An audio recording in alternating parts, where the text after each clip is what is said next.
All right, guys, we're back. Episode 46, Christmas extravaganza. I'm Chance. This is Nabe. Yep. Yeah, we got the stockings. I got the Santa hat. We're feeling festive, but we're gonna go ahead and talk about the podcast cereal first instead of Christmas. Let's talk about some other podcast that isn't even ours. Look, we just want to get some of those cereal ratings. Yeah, That's like our main it's thing. the number one podcast. So you and I never really got into season 1. Right. Have you ever listened to any episodes of Serial season 1? I had not. I had heard that they were doing the Bergdahl season 2. I didn't even know that it had started last week when you brought up, hey, let's do this. Let's stream Serial and talk about it, on the show. When my wife heard it, she went back, listened to season 1, started with the first episode, knocked it out in 2 days. She was addicted to it. Was just like, it's great. This is the best thing ever. Then my son, who's 12 years old, just started like streaming it. It was like, this is great. Adnan, my son is convinced that Adnan was guilty in season 1, as well as the jury and all of the courts of appeal. So he's in good company. Yes, exactly. But then, I knew that it was popular. I knew, You've asked me about it about at least 100 times and never remembered that I wasn't into it. I swear, like, I just kept asking you because I just like assumed that the answer would change. Like, I don't know why. Yeah. Well, I see. I was even under I listened to the first couple of episodes when it first came out because I was just really like into listening to podcasts at that time. Now that I have 2 podcasts that I record, I hardly ever listen to any other podcasts. But right at that time, I tried to listen to it and I just didn't really get into it. But I know the basic storyline of season 1. Anyway, we're not talking about season 1. We're talking about fucking season 2. Season 2, Bo Bergdahl. Now, for anybody who doesn't know who Bo Bergdahl is, he basically about 5 years ago, he was I don't know how to put this without just kind of. I want to make this point at the end. Okay. Anyway, he's just this crazy dude that's a soldier that just gets in his head that shit's fucked up on his base. He's gonna leave the base and run 20 miles through the desert. That's just filled with Taliban. Yeah, well, shit's fucking Afghanistan 5 years ago. Like, I mean, It's just not really a safe place to be, period. Right. And episode 1 of Serial this season is kind of his side of the story. It's just like what he's doing now, what he kind of thought was going on at the time, and not a ton about actually being, I guess, what would you say? What the captured and like put it. I mean, there's a little bit about that, but it doesn't go deep into that. No. But yeah, it's his side of the story. Episode 1, you have to listen to it, but I think it's one of those things where they're just like laying the foundation. It's not really that great. Right. Yeah. They just lay the foundation to he's there. He's when he decides he's going to leave the base, it's just like, it just seems like it was so easy that how he did it too. He was supposed to be on guard duty and he just left before it. Like they were just waiting for him. Some soldiers waiting for Bo Bergdahl to come relieve him.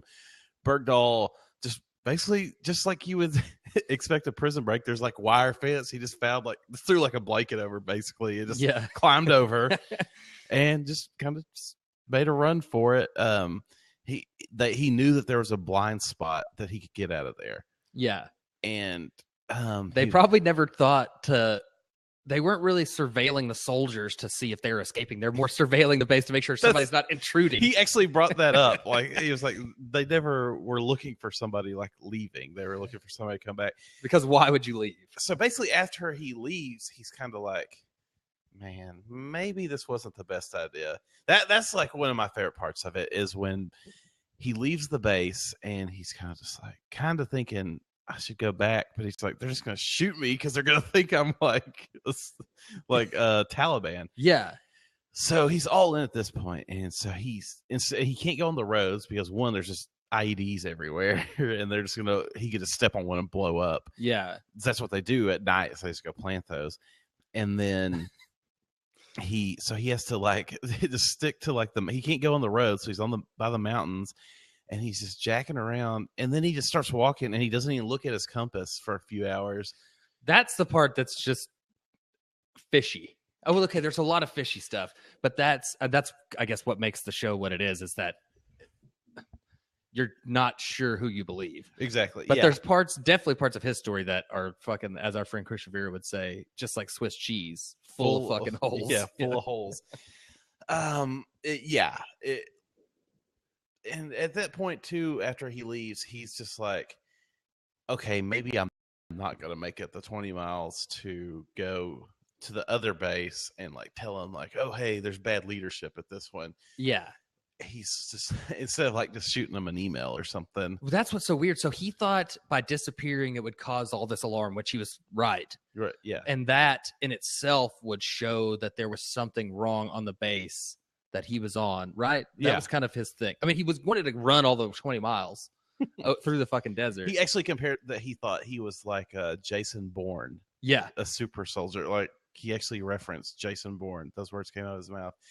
And to show just how, delusional he is.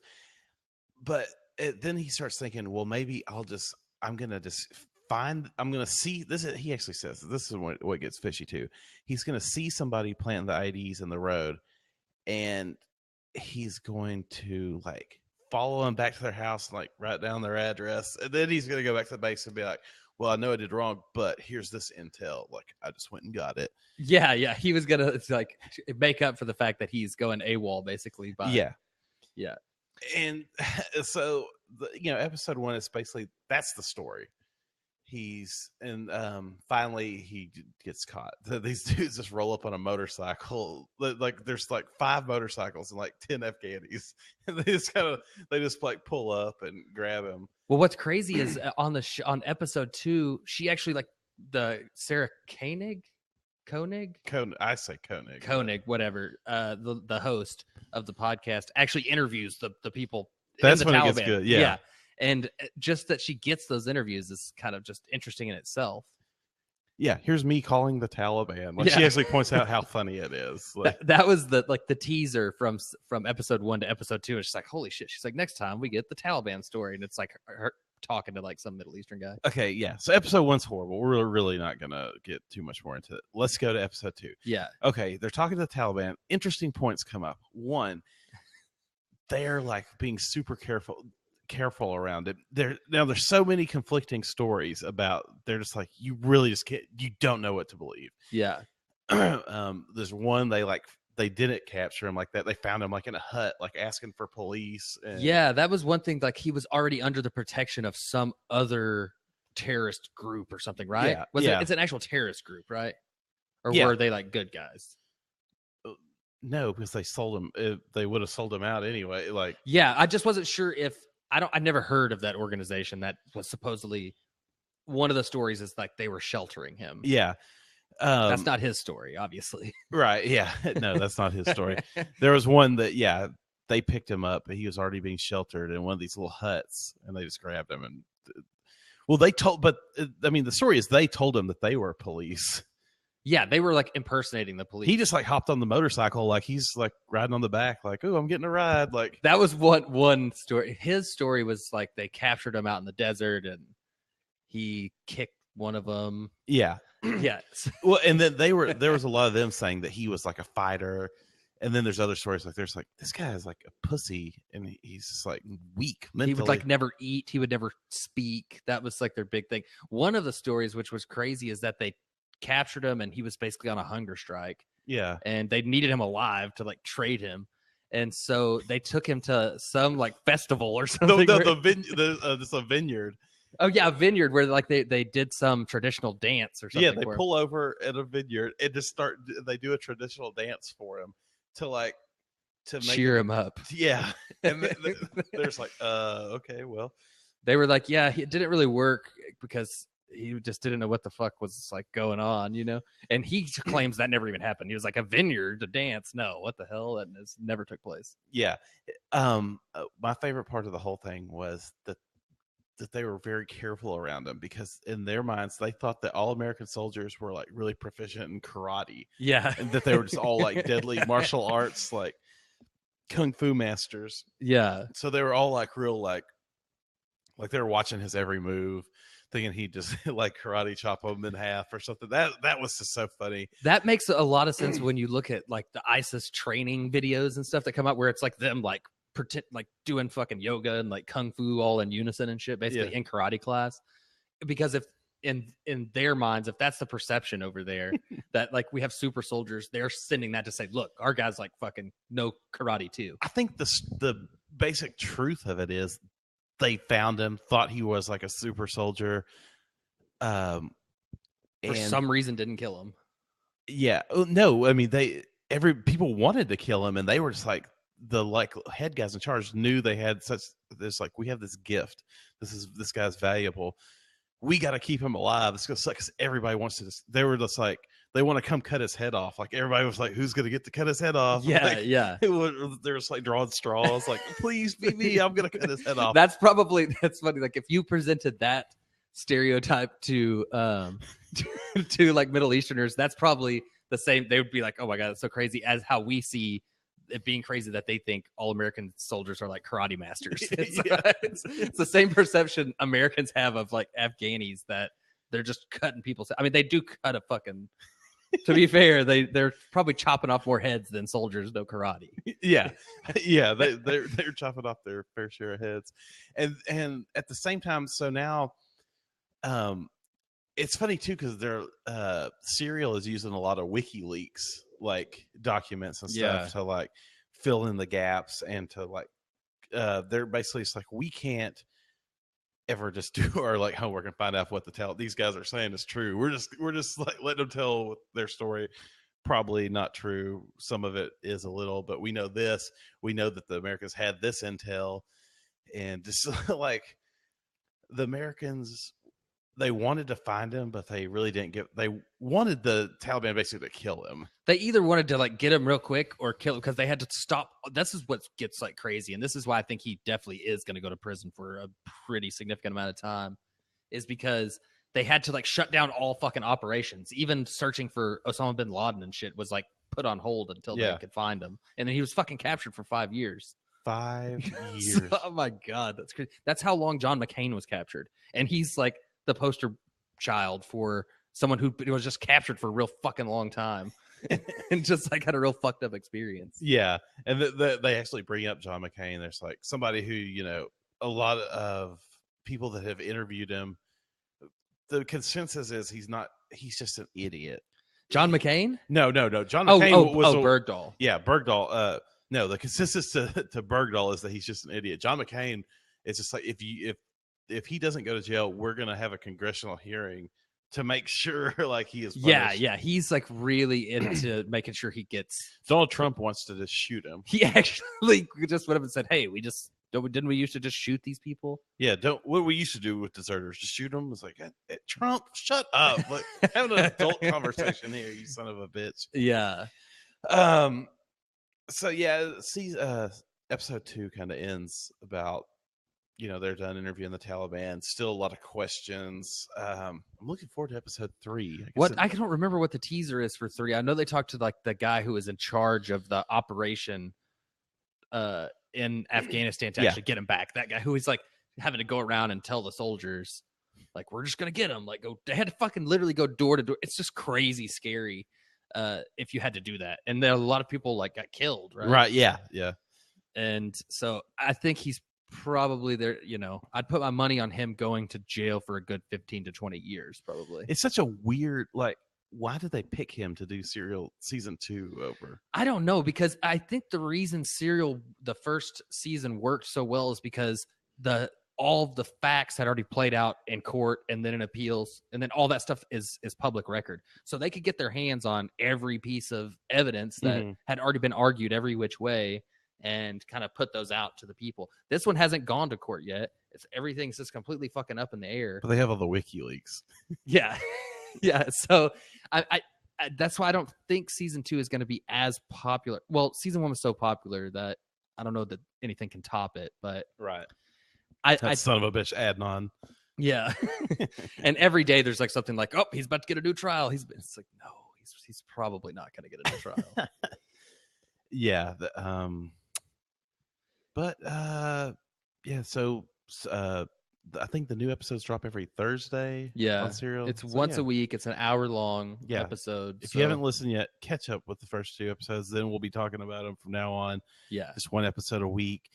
We'll get back on Master of None next week. Yeah. Episode 6, I think, right? Yeah. Episode 6. Yeah. You went and saw something. Well, before we get into the movie that you went and saw, let's talk about, since we're already talking about Middle Easterners, this comedy troupe that we just discovered on Facebook. My cousin Clay Reynolds posted this video. He's like the meme master and like the funny video fail master. He like posts so much funny shit, but this specific thing that he posted is, I think it's called the halals. Yeah. The halals. Look it up on Facebook, and it's like Middle Eastern kind of Jackass or Impractical Jokers. Yeah. Impractical Jokers, like on acid. It's way more hardcore than Impractical Jokers. Okay, it's like a Middle Eastern Jackass, I would say. Yeah. They're Middle Eastern dudes. They dress up in the full garb, the turban, the robe, and everything, and they carry around like a big old duffel bag, like a gym bag. Yeah, a big duffel bag, and they're just walking down the street, and they'll just like throw it on somebody, and then just like run away, and then just start running away.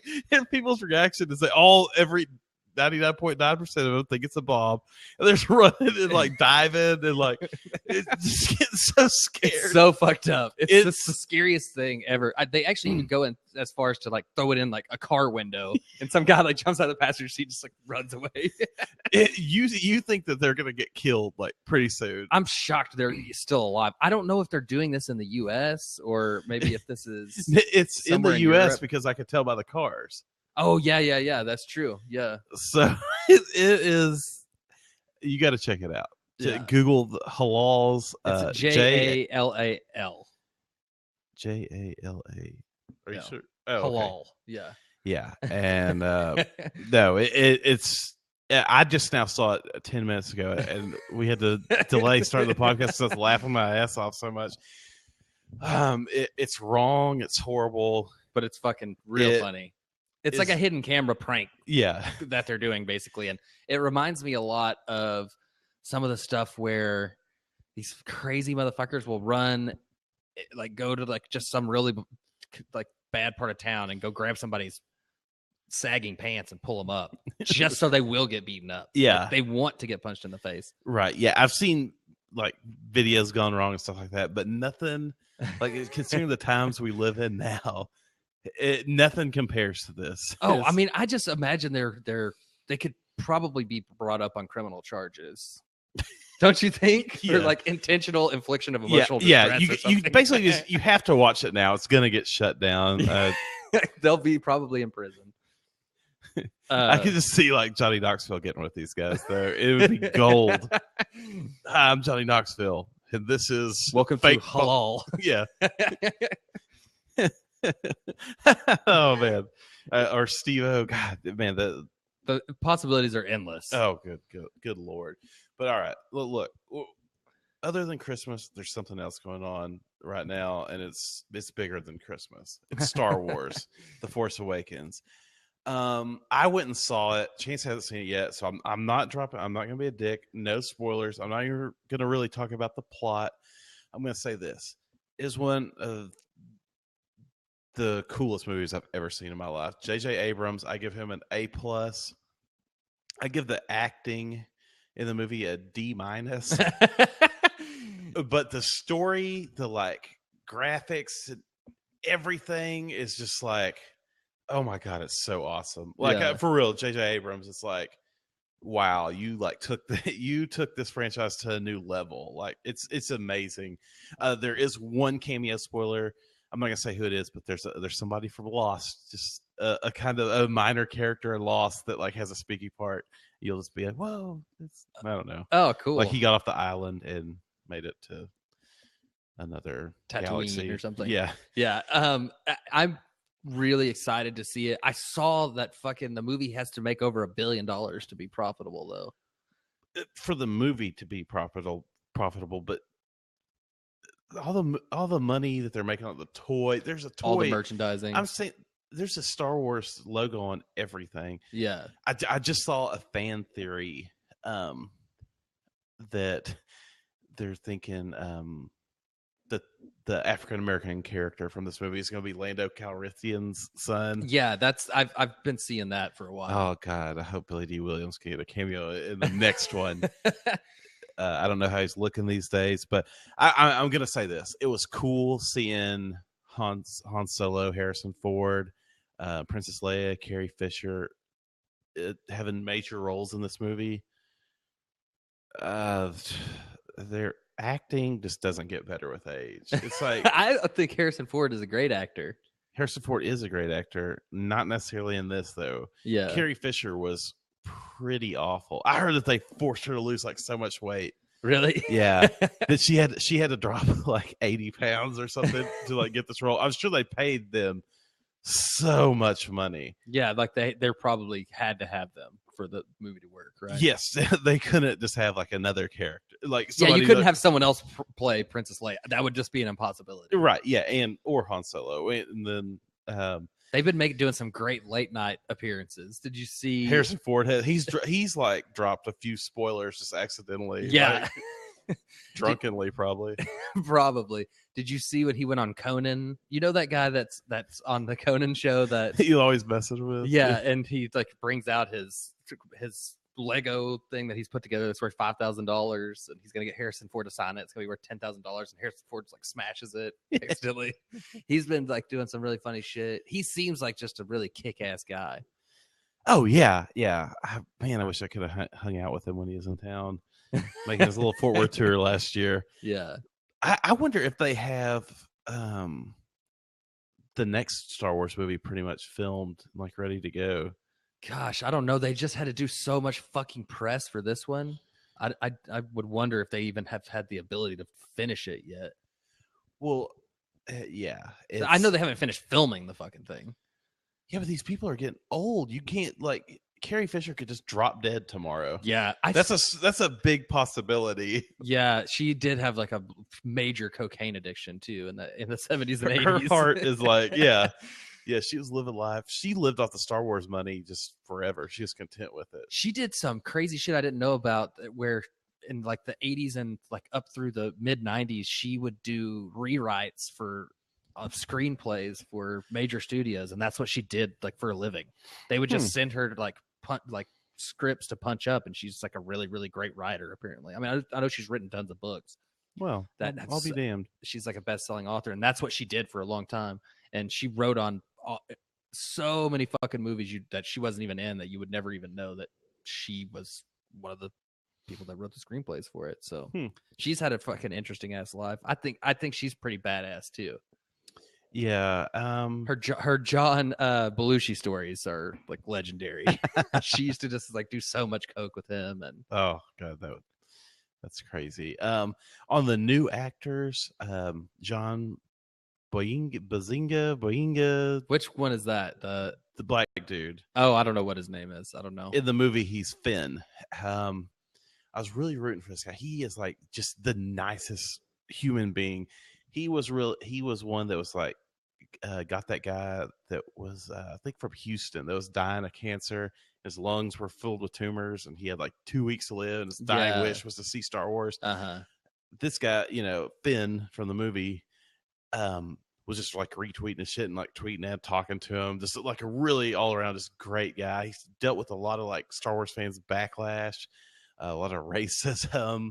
He just like stays on his Twitter account. So of course he's just gonna have the trolls. And so I was really hoping he'd be awesome. I thought his acting was kind of horrible.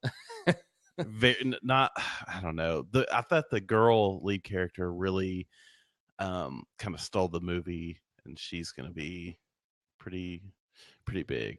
And the little like fake robot did like pretty good in the movie too. It was BB-8 was pretty important. Did your son go with you, or was it just you and your wife? No, my son. Of course, he went with me. Oh, he did. Yeah, like Yeah, we were really into it. It wasn't even like sold out either. I went Friday night. I went to the shitty theater in Crowley. Yeah. Just, you know, That's a badass place to see it. I'm gonna like get up and go to like one of like the 9 a.m. or 8:30 a.m. showings this week and just go in there and fucking nerd. I saw our friend Nick Gleason was seeing it for the second time this morning. He's like, "Oh, I'm going to morning service." Now we got to talk about something. We got to address something. Yes, we have a friend, friend of the show. I say that word loosely now. this son of a bitch that we know got on his Facebook account Thursday, the day Star Wars came out. About an hour after it's out, like in the theaters, he posts a spoiler to the plot in the end. He starts posting like a couple spoilers. I only saw the one, and I deleted him. I'm not friends with him anymore. A lot of people are like really mad about this. And this son of a bitch, what gets me about it is like, so, you know, it's funny to like mess with nerds in a sense. And that's always going to be funny. A true bully thing to say. It's no, but listen, I mean, it's like to make fun of them. Yeah. It's I think Star Wars transcends like nerddom. Yeah. In a sense, it's like, why do you want to let's ruin something that everybody's so excited about? Why do you want to make other people unhappy? Like, so how does that bring you joy just to ruin it for so many other people? It made me really fucking mad, but at the same time, I did like laugh. I was really mad about it. You like kind of talked me that you were just like, it's kind of funny. Like admit it. I'm like, no, I'm mad. I mean, yeah. When I first saw it, I was like, fuck. Like, well, that kind of sucks that I know that. But at the same time, I know this guy, and I just know how much fun he's getting at everyone being mad about it. That's what like makes me mad. Like I deleted him, and then I was just like, "This is what he wants." Like, I think if he woke up and had like 200 people delete him off Facebook, I really think it would just bring like so much joy to him. I just told everyone I saw it. I think I was one of the first people to see it that he had posted it. I immediately blocked him. And then I told everyone, block this motherfucker for a few weeks. He's like trying to ruin it. And somehow you had to just saw his fucking post before you saw mine, I guess. Yeah, I think I saw it. Like I think I saw his like right when he did it. And I was like, I was torn because I didn't know if he was just making that up or if that was the actual spoiler. Like he just got online and just looked up spoilers. Yeah, I didn't want to like confirm it. And then we have another friend who I know. This guy is the one I saw that I ran into at the premiere of episode 1, who came out dressed as Obi-Wan Kenobi, had a lightsaber. I got to see the second showing of episode 1. He was at the first. Yeah. I saw him coming out. This guy is like, it's our friend Preston Butler. He is a Star Wars, like, he loves it. You might think you like Star Wars. You might think you're into nerd culture, but this motherfucker probably reads all the books. He probably like really gets into every aspect of it. Yeah, I'm sure like he's just like probably Tuesday, Wednesday. He's probably not sleeping at night. He's probably He's just like this movie. He's so excited, and then some motherfucker just gets on social media and just posts a spoiler. Like, he was so fucking mad. He said, "What did he say? Damn it!" He said, like, it was great despite the efforts of like some jerk off, some unloved sack of. He was like, "Die, you sack of overfed sack of hair and teeth." I hope you get botulism. Yeah, yeah. It was like a great fucking comeback. I want to some way have them both on the show. I was thinking about trying to get Carson to send in a voice memo, but I was thinking about talking about getting him on here, but I'd be too afraid he'll start throwing out spoilers when we brought him on the air. Yeah. I want to eventually, I want to see if he would either apologize to Preston and we let them talk about it, get him on here and let Carson apologize and see if Preston accepts it, or to get him on here and have Carson refuse to apologize and then see Preston's reaction. I think we could probably set up like a type of high school celebrity boxing match between them, and all the proceeds go to charity. Yeah, like live. We could broadcast it live on the Blab. I don't know. I was really like furious about it. Yeah, you were like, I was not expecting you to be that bad. I thought you were gonna actually laugh about it a little bit, but you were like, that cocksucker. He's like, because he's in our fantasy football league and everything. Yeah, we'll get to that in a second, but I'm really bad about reading spoilers for stuff. Whenever we started watching Gilmore Girls, I just read like I got into it about like episode 8, and I was like, I like the show. Then I just went online and I read what happens from like there to the end of the series. Yeah. I do that with a lot of like stuff I binge watch. I'll like look for spoilers and just read them just because I can't wait. I've been so like good about this. I didn't want to have Star Wars spoiled for me. I was really nervous about seeing it opening weekend because I had this like just vision of somebody shooting up the theater. Oh, we predicted that there would be mass shootings. Hey, big fucking ups, USA. Thank no you, mass shootings. Unloved white people. With mental problems and a gun collection. Thank you for not shooting up the theater. I'm shocked at that. That was, and even though I really thought that would happen, I still went and saw it anyway opening weekend. Yeah, it's like worth it. Yeah, it was going to be worth it. I had my eye on the exit though. In the Crowley Theater, yeah, that's something I do every time I go into a theater now. I'm like, you kind of have the like fantasy, not a fantasy like you want it to happen, but you kind of envision like, okay, if somebody comes in here and just starts shooting this, place up, I don't have. What am I gonna do? I don't have a hero fantasy. I have the no. I'm like, how am I gonna get me and my family out of this motherfucker and run and push other people to the side? I'm just like, I hope someone in here is like packing a gun. Which at the Crowley Theater, you have about a 100% chance of that being the case. Somebody has a gun in there. Yeah, definitely. But yeah, that kind of transitions to this Star Wars asshole spoiler piece of shit. He he and I will be duking it out for the Chance and Nabe Show Fantasy Football Championship. Yes, the next 2 weeks. It looks like we're both going in with we're both going to take down. We're playing for first place, and you have to beat him now. Yes, it's also you have to beat him because fucking we don't want to have to like buy a trophy right away and give it to him. If you win, we have a year basically before we have to get another trophy. Right. Yeah, we can actually put some thought into it. If he wins, I'm thinking about getting I will get a Star Wars like toy and then I'll take a trophy and break the top of it and glue like the Star Wars toy. That's on genius actually. But yeah, I hope I'm gonna win. This will be like my 4th or 5th like fantasy football championship. It's fucking crazy, dude. I don't know how the fuck you do it. My roster, when you look at my roster, you got to just be like, how is this? Yeah, I mean, I know Cam Newton's how I've done it. The last 4 weeks. Yeah, I 5 touchdowns again today.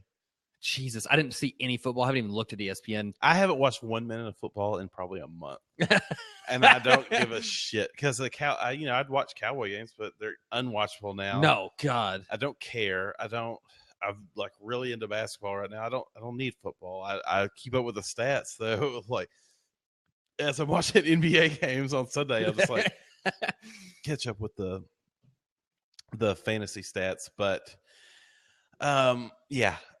I don't know how I did it either this year. I had a horrible draft. I was really mad how my draft went because I got Cam Newton, and everybody was like, "You fucking idiot!" I tried to trade him to every person in the league. I was like, "Please take Cam Newton." I offered him up for scrubs. Everyone turned me down all year. Not a single trade went down in our league at all this whole season.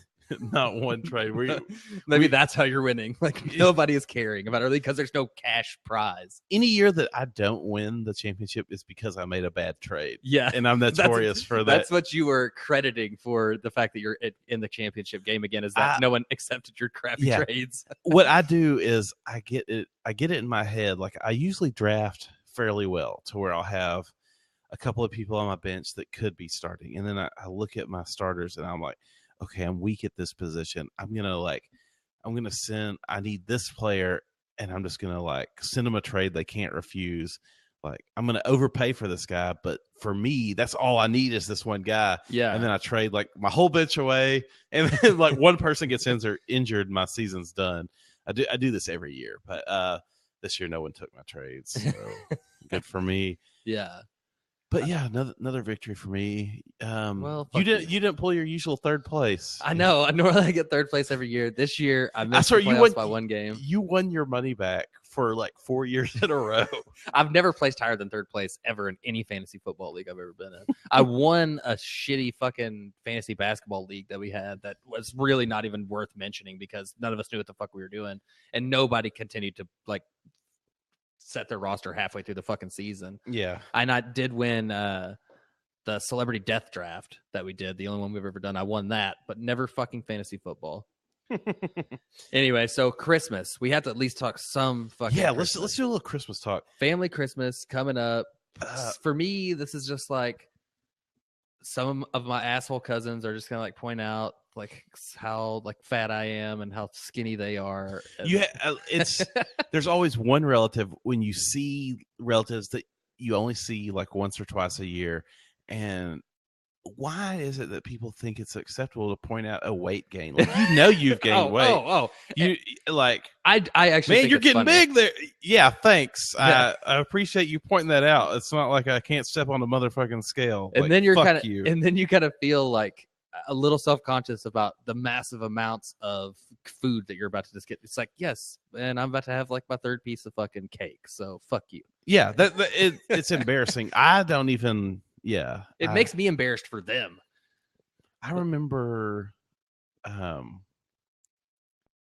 not even going to go into that story. It's too embarrassing. But no, I do like. I will have some relatives that'll point out the amount of weight. It's like, hey, big boy, how you doing? Oh, Big fella, big fella, big guy. Like those are not. That's like I think I tried to write a comedy bit about this, a stand-up act where for fat guys, where it's just like, is that acceptable? Like for me to be like, well, hey, what's up, you crooked nose son of a bitch? Or hey, what's up, big mole face? Or hey, what's up, little tits? Or, yeah, yeah. Is that cool to say? How about I start saying, but why is it acceptable to be like, big guy? Yeah, no, you know my motherfucking name. We're related. Yeah, I don't even want to see you. Like. There's a reason why we only see each other on holidays. I don't think if you're not directly related to somebody, I'm talking grandparent, parents, brother or sister. That's it. Yeah. Your niece or nephew. That it doesn't go further than that. Yeah. Cousins, that's where it gets iffy. When you start introducing cousins in the mix. Mine is like I have this one uncle, and he used to be really into running, and I used to be really into running, and we don't see each other that often. And so last time, I think this was 2 years ago, we didn't have a family Christmas last year. This side of the family, we just like only meet every third or fourth year, it seems like. And so this time, he fucking was talking about how I must be running a lot. Like he's like, oh, you must be just doing a whole lot of running, huh? And I was like, yeah, clearly, you fucking piece of shit. And he's about a good 100 pounds more overweight than I am, cocksucker. Yeah.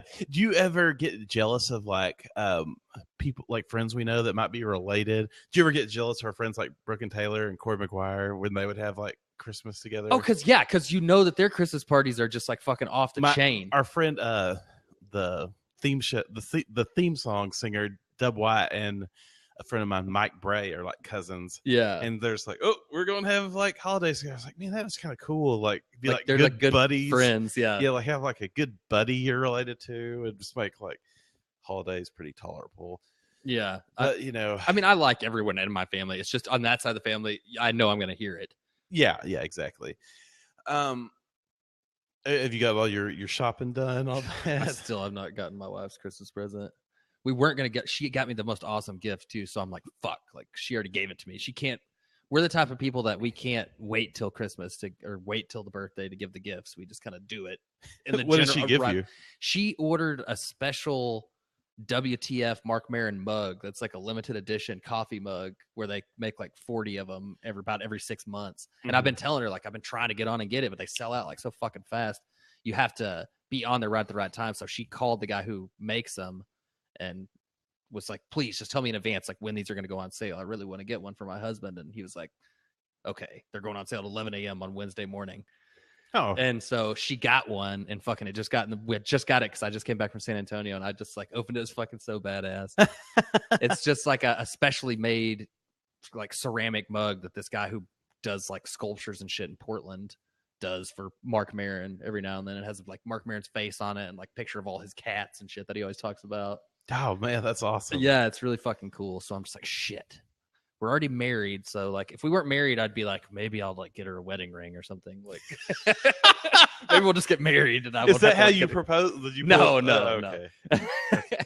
No, that's a good one. Or yeah. What about you? You got all your kids' shit? Yeah, I got all his shit. I got my wife's presents. See, she won't. I tried to give them to her already, and she's just like, "No, not till Christmas." Let me tell you, I wasn't really able to get her anything that cool this year. She's kind of hard to like get presents for. Yeah, just get like, I don't know. When you're like in your mid-30s, like it's like we're at the point where there's not really nothing we need. And you guys have been fucking together for 10. How long have you guys been married? 13 years. Yeah, I knew it was over 10 years.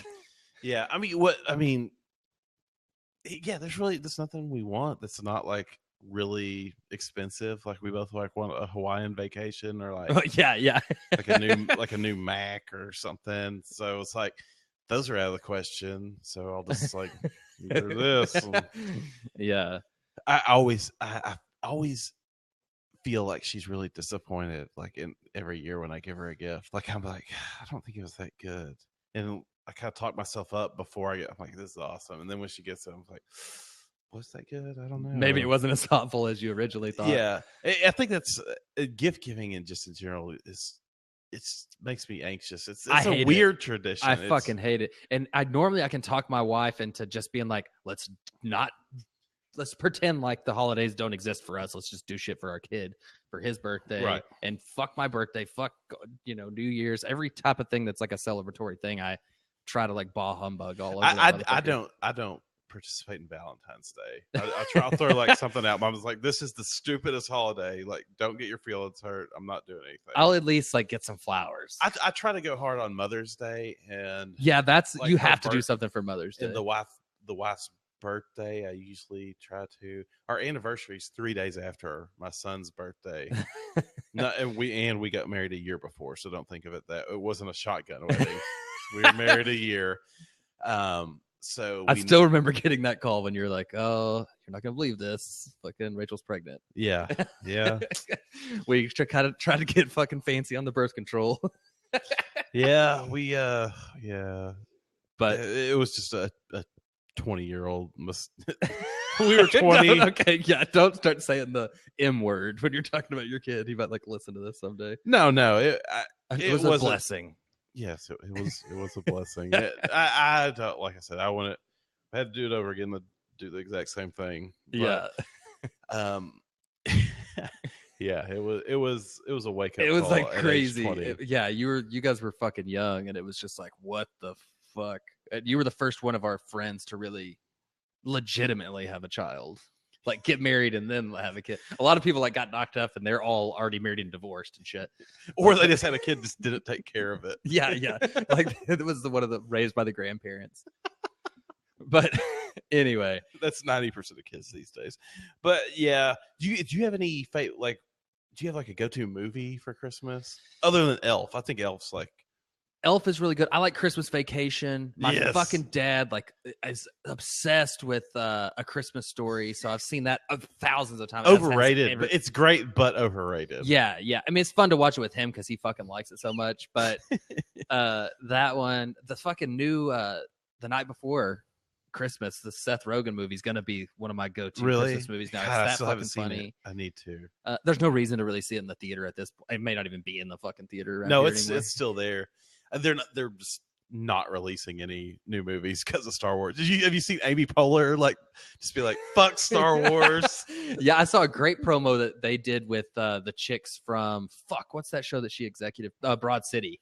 Yeah, where they're like the nuns, and it's like a little 8-minute little sketch that they do. It's really fucking funny. I'm excited about that movie. I'm excited about the Hateful Eight, which is coming out. Oh, Hateful Eight, The Revenant, so many good movies coming out in the next couple of weeks. Great time of the year when Tarantino's like promoting his film, and he fucking just went on Stern. I caught some of the highlights. Did you see? Really you saw Adam Sandler on Stern, right? Yeah, I didn't actually. I mean, I read the thing that you posted. How he turned down Inglourious Basterds, The Bear Jew. He would have ruined that movie. But he was doing Funny People, which fucking gets a lot of hate, and I love that Funny movie. People is one of the probably the best Apatow movie as far as just like having a great storyline. Not everybody, and it's a good actor, and it's one Aziz. Yeah, Aziz steals it with Randy. Put my dick in the mashed potatoes. Yeah, that was one of his first big roles, I guess. God, Aziz is great. That movie is just it's one of my favorite movies of all time. It's not.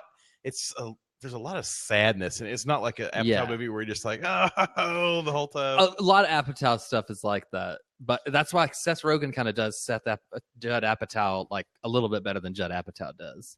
I feel like he doesn't get as like emotional with it, but right. it's the same. He knows his crowd. Story. Yeah. He knows who he's selling. He has a formula, and they just go, okay, here's exactly what we're doing. We need a dance scene where like you're on ecstasy. We need like cocaine scene. It's like same thing in every movie, but it fucking works every time, every freaking time. Yeah. Yeah. I need to see that movie. But our family tradition is to watch Elf. Like we'll probably watch it Christmas Eve night when we get home.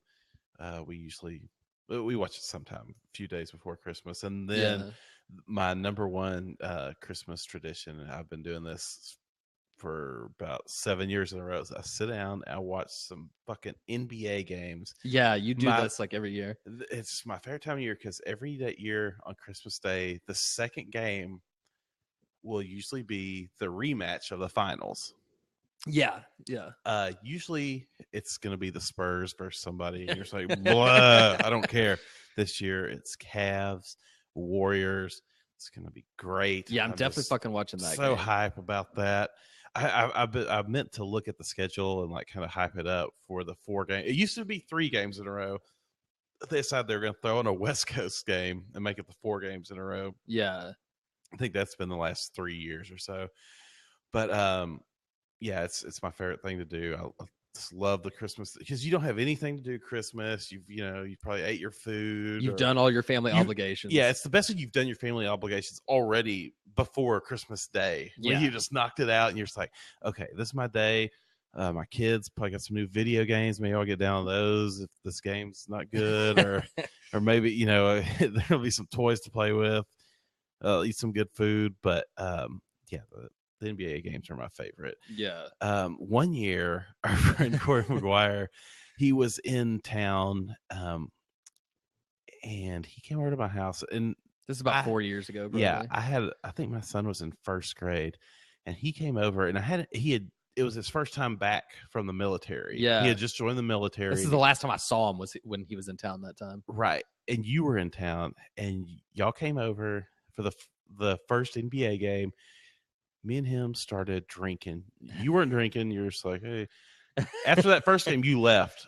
Well, there were 3 more games to go, and we sat there and drank all day. And my wife was like, this is like the coolest thing any wife's ever done. She was just like, look, you're sitting here just getting hammered on Christmas Day. We have like a first grader, but I know you're excited. I know this is like your one chance to hang out with your friend. Yeah. Who's back from the military.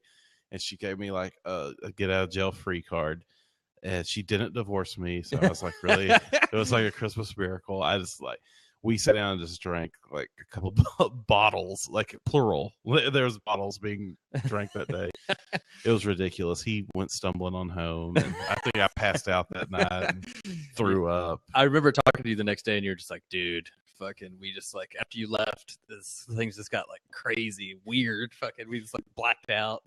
Well, it was weird just hanging out with this. It's cool to hang out with your bros, but just to sit there on a couch with a bro for like 10 hours. It's a little too much bro-ish. Yeah, shit just gets weird. You told me like y'all were like, okay, top 10 like We started doing teeth. snake drafts. Oh yeah, you try to fucking get me in on the. I think we might have called you. Yeah, yeah. We were just like texting a me. snake draft. Your starting five, and then one bench. Your sixth man. Who would it be? I remember his sixth man was Eric Gordon. Yeah, and I was like, you piece of shit, idiot. And I to this day, I need to like call him back. Hey, remember when you picked Eric Gordon? I remember he picked Dwight Howard for a center, and like mine was like Tyson Chandler. it's just like getting That like, was the way state up. of the NBA at that time. I think Eric Dampier. it's like LeBron and Kobe went number 1 and 2. This was years ago. So yeah, yeah. This is before Steph Curry. We might have even picked. Yeah, Steph Curry wasn't even involved in this snake draft, but yeah. We might have started getting into some baseball, like snake drafts, maybe some celebrity death draft. That's when the drinking's out of control. All your wife would have had to do is just take that, any evidence of that taking place on Christmas Day, and that it's any judge that was worth a damn would have just given her everything and left you with nothing. Yeah. Divorce. Anyway, fucking check us out on Twitter at Chance and Nabe. Hit up our fucking YouTube. Yeah, subscribe to us on YouTube. You're watching them. Just fucking subscribe. It's not that hard. Yeah. Just click the subscribe button. It's just as easy as typing in our name on the YouTube search. So yeah. Subscribe. Big shout to all the fucking Blab listeners that are out there. We appreciate it. Fucking check out all of our other shit. If this is your first time listening or viewing, check out our YouTube. Check out ampodcastnetwork.com. Check them out on Twitter at ampodcastnet. Check out mexicantrump.com. My other podcast on Twitter at podcast marriage. The old barbecue thug. Check him out on Twitter at BBQ Thug. He's gonna be doing some Christmas thugging. Some barbecue eating. That's got to do it. Yeah. All right. See you guys next week.